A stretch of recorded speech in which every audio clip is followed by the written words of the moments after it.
por Jocelyn González, Natalia Lo, Isabel Moscoso y mi persona Genesis Wharton. Tenemos el placer de presentarles nuestra exposición sobre la prueba de candidatos para encontrar extremos absolutos.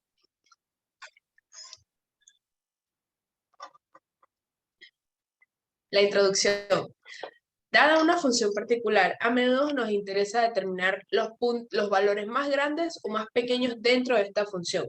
Esta información llega a ser de suma importancia, ya que con esto podemos crear gráficos bastante precisos. Encontrar los valores máximos y mínimos de una función también tiene un significado importante, ya que con este método podemos resolver problemas de optimización, podemos maximizar el beneficio, minimizar la cantidad de un material utilizado para crear algo tan pequeño como una lata de aluminio, o podemos encontrar la altura máxima a la que llega un cohete. Estos extremos o estos valores mínimos y máximos, los que se encuentran, se conocen como extremos absolutos o extremos globales de la función. En esta sección veremos cómo se pueden encontrar estos extremos. Okay, los mínimos y máximos absolutos observamos en dos cuestiones importantes con respecto a esta definición. Primero, el término absoluto. Aquí no se refiere al valor absoluto de un número. Un extremo absoluto puede ser positivo o negativo, o cero. En segundo lugar, si una función f tiene un extremo absoluto durante un intervalo en C, el extremo absoluto es f sobre C. El máximo absoluto de una función f es el valor más grande de todo el dominio, y el mínimo absoluto de la función f es el valor mínimo. Un punto máximo absoluto es un punto en el que la función adquiere su valor máximo posible de forma similar, y un punto mínimo absoluto es el punto en que la función adquiere su valor mínimo posible, así como se muestra en la imagen, que los puntos verdes son el mínimo absoluto y los puntos azules son el máximo.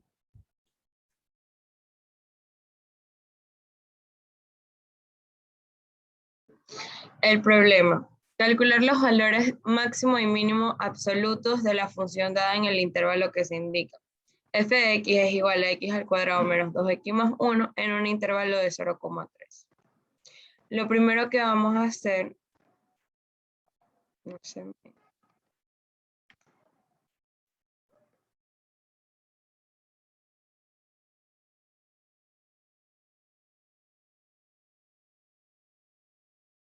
Nuestro primer paso va a ser derivar. F de x es igual a x al cuadrado menos 2x más 1.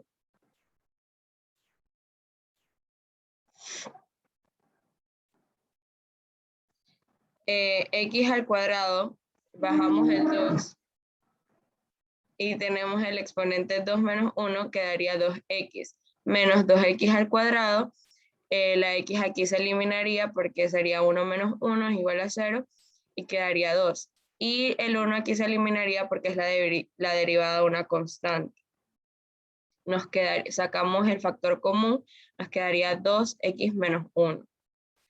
Agarramos lo que está en el paréntesis, que sería x menos 1, pasamos la x al otro lado, quedaría x es igual a 1 y este sería nuestro punto crítico. Nuestro segundo paso sería reemplazar en la f de x las raíces y los extremos del intervalo. Tenemos f de x es igual a 1, que sería nuestro punto crítico, f de x es igual a 0, que sería uno de nuestro intervalo, y f de x es igual a 3, que sería el otro intervalo. Tenemos cuando f de x es igual a 1, reemplazamos la x por el 1, 1 al cuadrado menos 2 por 1 más 1. Y esto sería 1 menos 2 más 1, y nos da como resultado f cuando la x es 1 es igual a 0. Cuando la x es igual a 0 sería 0 al cuadrado menos 2 por 0 más 1, sería 0 menos 0 más 1. Y cuando x es igual a 0, nuestro resultado es 1. Cuando la x es igual a 3, sería 3x al cuadrado menos 2 por 3 más 1. Sería 9 menos 6 más 1. y cuando la x de la f es igual a 3, nuestro resultado sería 4. Aquí podemos ver que el 0 sería nuestro punto mínimo y el 4 sería nuestro punto máximo. Y aquí lo podemos ver mejor representado en una gráfica. Nuestro punto máximo sería 3,4 y nuestro punto mínimo sería 1,0.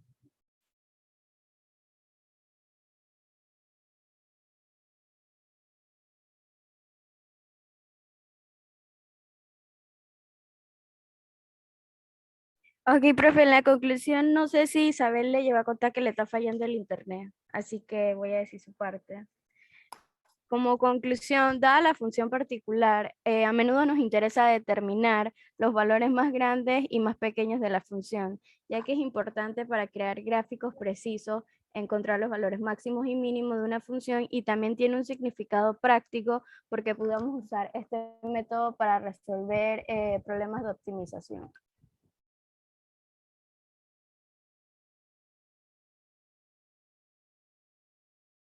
Ya, gracias, profe. Bien dicho, nuestro grupo les vendrá a hablar sobre la concavidad de intervalos y puntos de inflexión gráficamente. Siguiente. Bueno, como introducción tenemos que la concavidad de una curva de una superficie es la parte que se asemeja a la zona interior de una circunferencia o de una esfera. Y también tenemos que el punto de inflexión de una función matemática es aquel punto en que la gráfica se representa y cambia de concavidad. Es decir, pasa de ser cóncavo a convexo o viceversa. En otras palabras, se podría decir que el punto de inflexión es el punto donde la gráfica cambia de tendencia. Siguiente.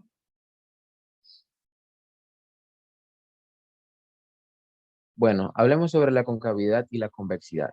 Como podemos observar aquí en pantalla, la segunda derivada de la función es mayor que 0 en un intervalo donde la primera derivada de la función es creciente en dicho intervalo. Por lo tanto, al recorrer la gráfica de la función de izquierda a derecha, debe presentar forma de una taza. Aquí abajito se ve representado en la gráfica. Ya que la inclinación de la tangente crece en sentido directo, diríamos que la función es cóncava. En este caso, la gráfica está encima de sus tangentes y debajo de sus secantes. Por otra parte, podemos observar que la segunda derivada de la función es menor que 0 en un intervalo donde la primera derivada es decreciente en dicho intervalo. Entonces, al recorrer la gráfica de la función de izquierda a derecha, debe presentar forma de gorra. Esto también lo podemos observar aquí abajito en la gráfica que se nos muestra.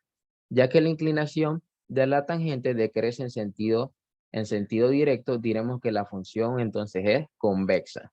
En este caso, la gráfica podemos observar que está debajo de sus tangentes y encima de sus secantes. Para concretar lo que acabo de decir, tenemos que la función curva y igual f de x es cóncavo en el intervalo y si la segunda derivada de la función es mayor a 0 para cada x y que la función curva y es igual f de x es convexa en el intervalo y si la segunda derivada de la función es menor que 0 para cada x. Siguiente.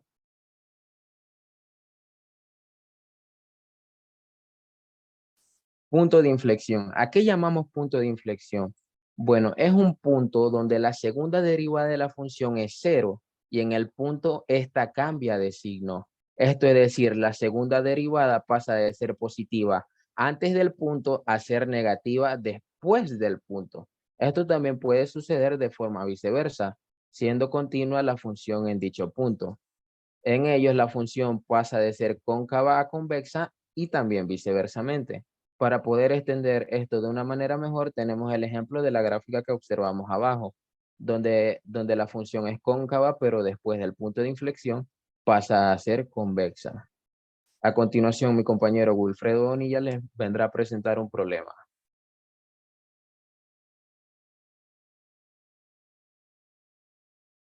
Buenos días, vengo a presentarles un problema de la concavidad y puntos de inflexión.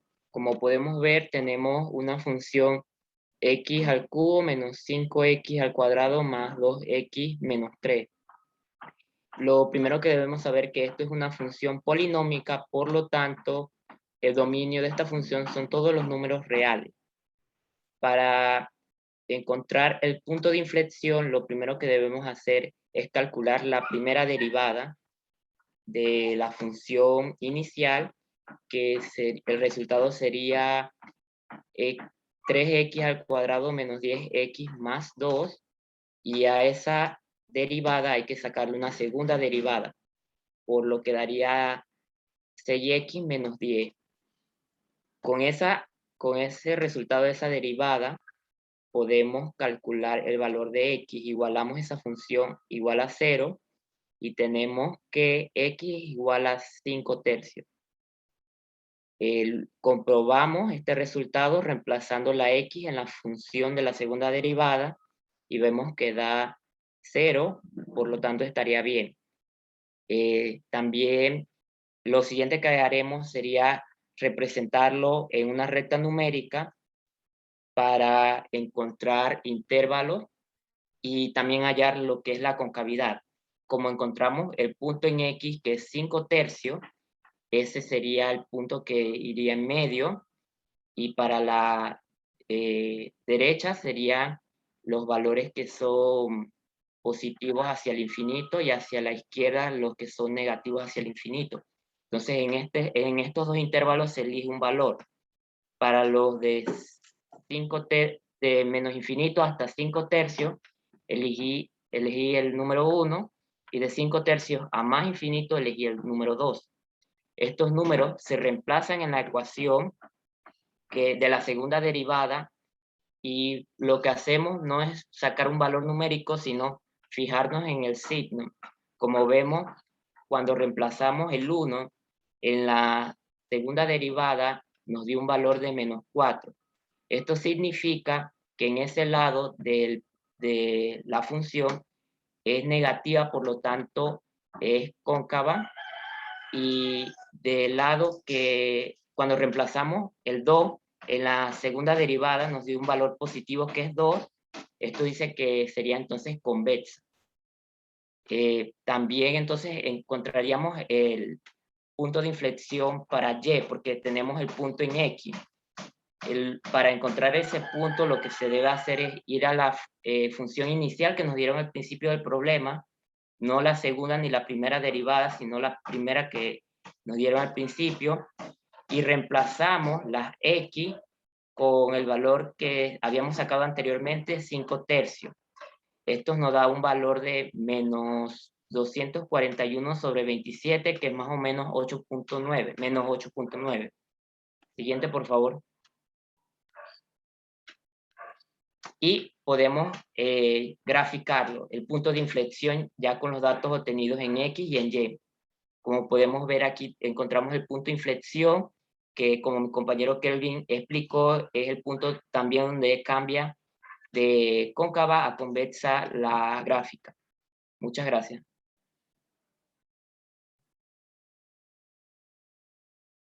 Bueno, como conclusión podemos decir que el concepto de concavidad se utiliza para determinar si la gráfica de la función es de la forma cóncava hacia arriba o cóncava hacia abajo. Si para los valores dados del intervalo la doble derivada de la función es mayor o igual que 0, entonces el gráfico de la función será cóncavo hacia arriba, y que cuando el doble de la derivada se convierte en menor que 0, entonces la forma de la gráfica será cóncava hacia abajo. Y ahí, como pudimos observar en la pasada gráfica que explicó mi compañero, se encuentra en una posición en la cual la gráfica de la función cambia su forma de cóncava hacia abajo hacia cóncava hacia arriba. Esto también pasa viceversamente. Muchas gracias.